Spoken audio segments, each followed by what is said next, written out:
remote island in the Pacific Ocean, a frightening and mysterious massacre took place.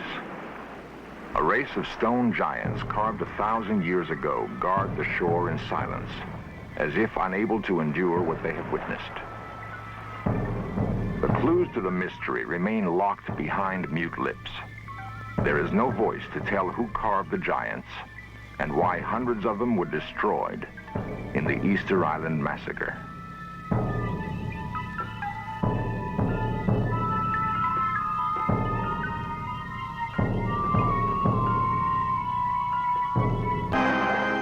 The shattered remains of the Easter Island giants defy mankind to reveal their story.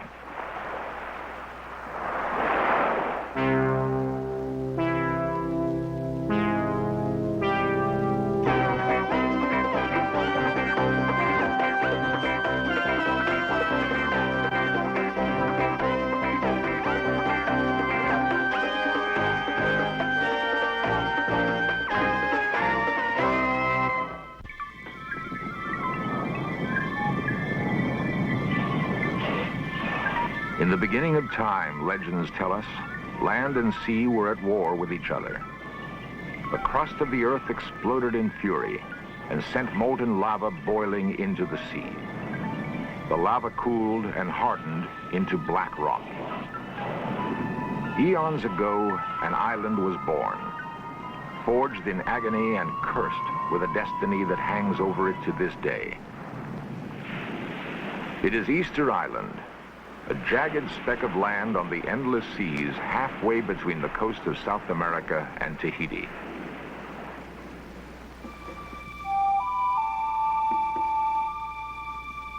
Easter Island is perhaps the loneliest inhabited place on Earth. Its existence was unknown until it was discovered by a Dutch explorer in 1722. The Dutch ship landed on a warm and balmy Easter Sunday. It was welcomed by a band of natives who swam out to the boat carrying gifts. At one time, the population exceeded 10,000. But since that fateful Easter Sunday, slave raids, civil war, and a smallpox epidemic nearly decimated an entire race. Today, less than 1,000 people live in the only village, Hangaroa. The island is owned by Chile, and the official language is Spanish. But the faces of the people hold no clue to the origin of the first islanders. Over the years, the mix of Polynesian, South American, and European blood has blurred lines of ethnic purity.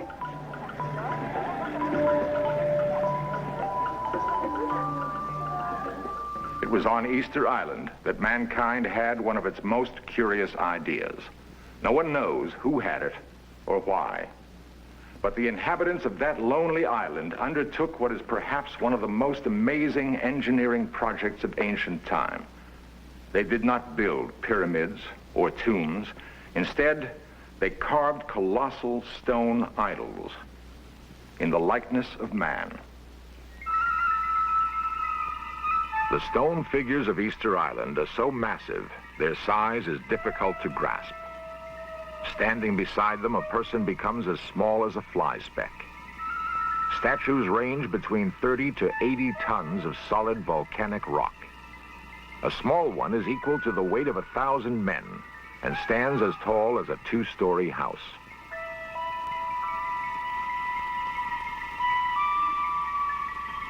They cover the entire island. Each has a unique character, some morose and brooding, others almost comical.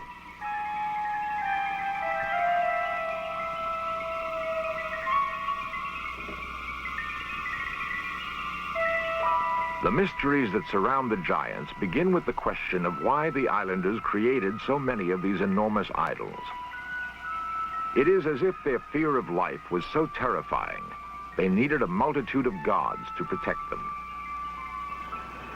Even more mystifying is evidence that many statues appear to have been systematically massacred. Some savagely decapitated and mutilated. A ritual murder seems to have taken place. No one knows who did it or why.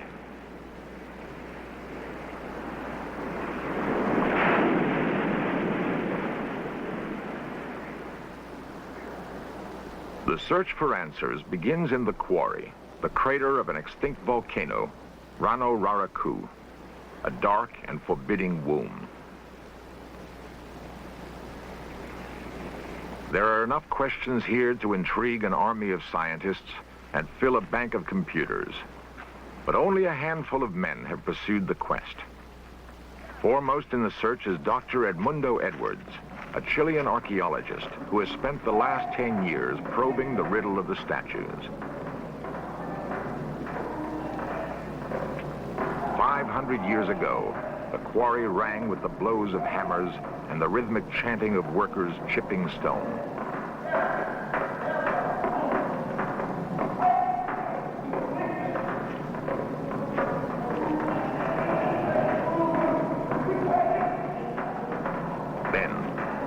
Suddenly, work was abandoned. Half-finished forms are embedded in the side of the volcano, ranging from embryos to fully formed young gods. Some are difficult to discern because their contours have merged with the crater.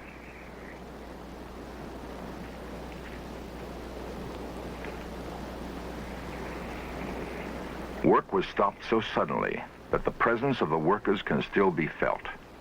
Tools lie in their place, undisturbed for centuries. Crude basalt chisels that were used to carve the expressive faces of the stone gods. Where once the sound of 1,000 hammers filled the air, now there is not even an echo. Once finished, all that remained was to sever the umbilical cord.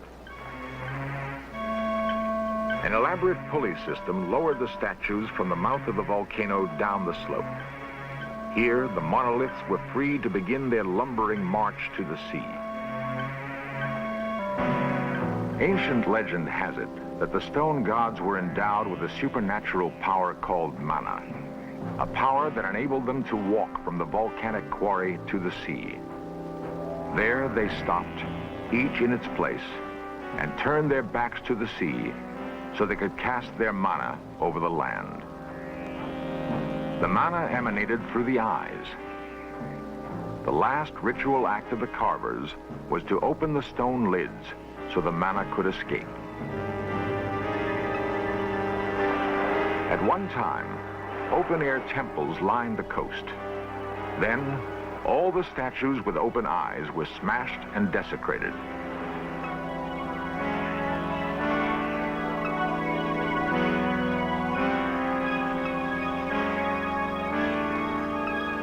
The work of restoring the monoliths has only recently begun. Mario Aravallo is a topographer and one of the prime movers in the restoration project. According to the most recent count, there are over 500 battered giants on the island, and many are in the final stages of degeneration.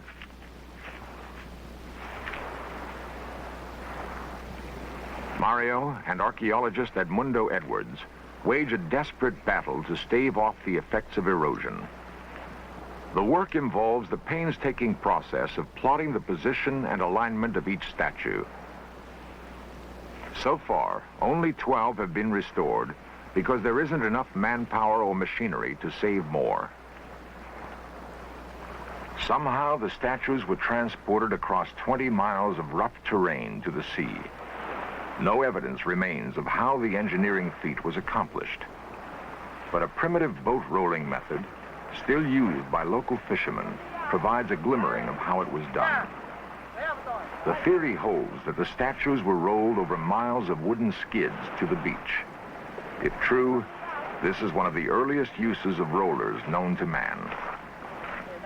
Not even the more technologically advanced Egyptians knew of this method when they moved the giant blocks for their pyramids. How did a people, isolated by thousands of miles of endless sea, develop an advanced engineering skill?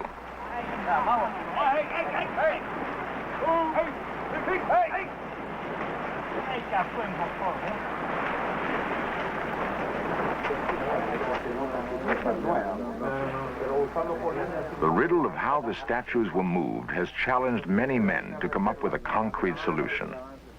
Diagrams illustrate what the ancient method might have been. For Roberto Forster, a local engineer, the theory of the giant rollers is not enough. He swears he can demonstrate a more practical method. He calls his invention the fulcrumista.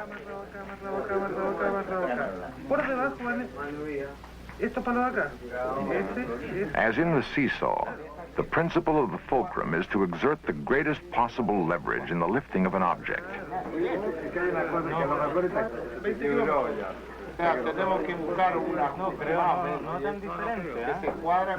In an experiment executed on a small scale, Roberto intends to move a 5-ton stone to prove how a 50-ton giant might once have been transported. Roberto prevails on the mayor to gather a workforce for his project. He vows he will solve the ancient riddle once and for all. The mayor has doubts, but agrees. The experiment is scheduled for tomorrow morning.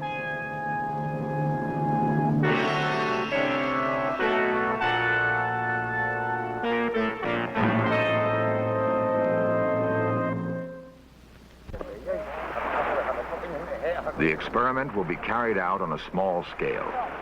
A 5-ton stone replacing the 50-odd tons of a monolith. On the appointed morning, a workforce gathers for the momentous test. Roberto's fulcrumista will either stand or fall. Edmundo, Mario, and even the mayor himself have joined in the effort to put to rest once and for all the question of how the statues were moved.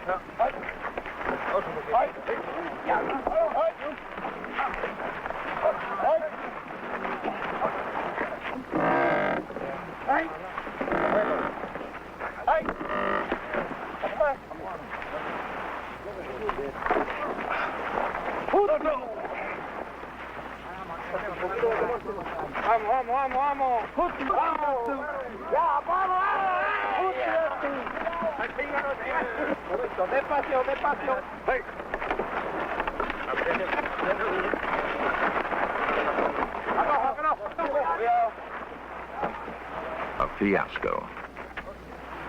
Indeed, if the attempts of modern man to solve these incredible engineering feats meet with failure, think of the ingenuity of the ancient carvers. One may well wonder if the peoples of those early times did not have gifts that have been lost to us. The secret remains locked behind stone faces. Faces that remind archaeologists of another face staring out over its mountain kingdom. The place is Tiahuanaco, Bolivia, an ancient civilization built on a bleak plateau in the Andes. Stone gods separated by 4,000 miles and a span of at least as many years. There is no evidence that there was any contact between the two cultures. And yet, the features bear an uncanny resemblance. With what common spirit might they have been invested?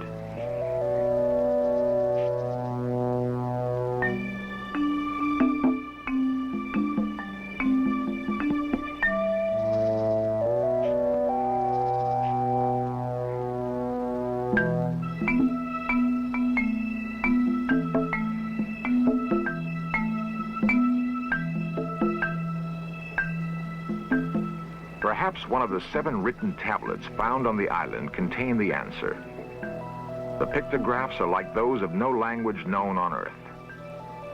They have not been decoded, but anthropologists believe they tell a dark and bloody tale.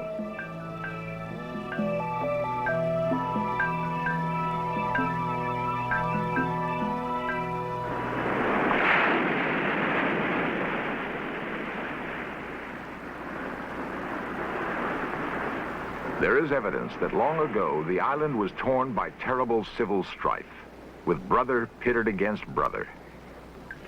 The bones of hundreds of islanders have been found in caves that stretch for miles under the lava crust. What were the natives hiding from? Why were they slain? Edmundo ascribes it to overpopulation and starvation. He speculates that in mass frenzy, the strongest killed the weakest and survived by eating human flesh.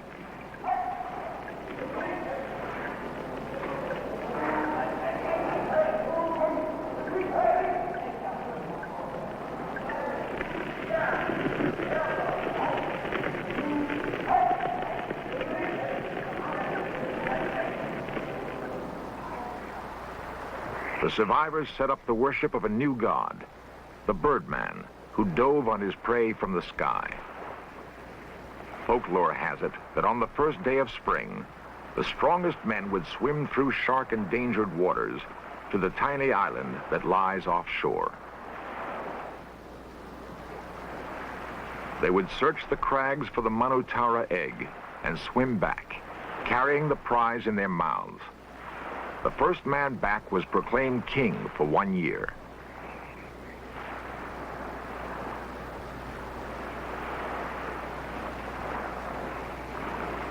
Perhaps the petroglyphs tell the story of the days that preceded the Birdman cult. Archaeologists have labored since the glyphs were first discovered in 1922 to decipher the meaning of the bizarre symbols.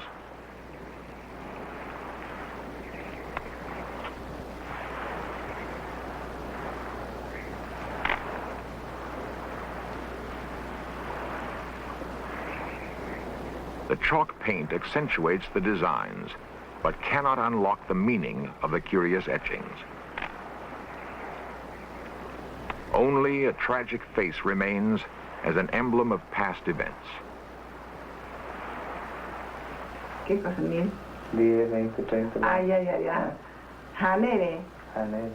The strongest clues seem to lie in the myths and legends handed down by word of mouth over the centuries.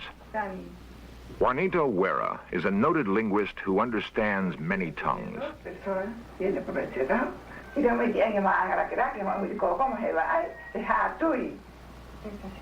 The old woman begins to chant a tale about a war between the long ears and the short ears.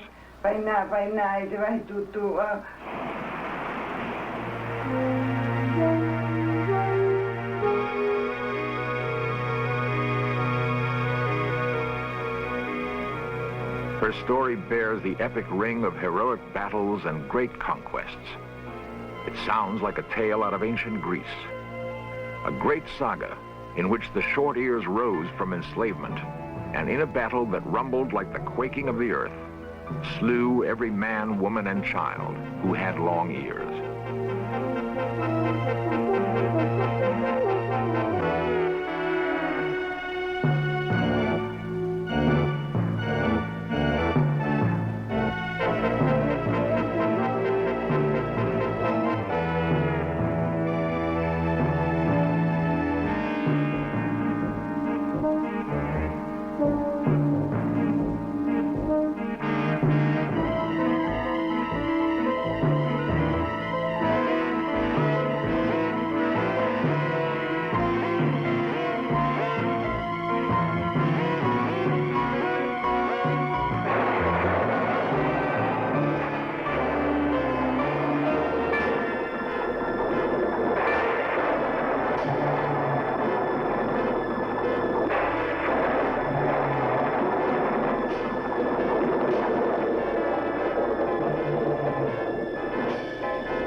Mythology, with its strange symbols, plays tricks on the imagination. But it springs from real events that once occurred. And there is little doubt that the events on Easter Island have been bloody and tragic.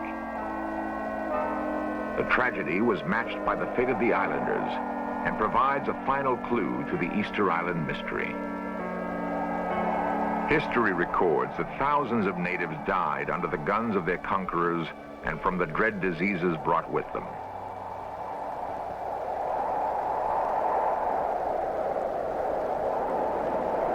The endless waves, of course, have seen it all. They saw brave people put their hope and faith in mighty gods carved from stone, and they saw the failure of those gods to protect them. It was that failure that may have led to the massacre of the stone giants.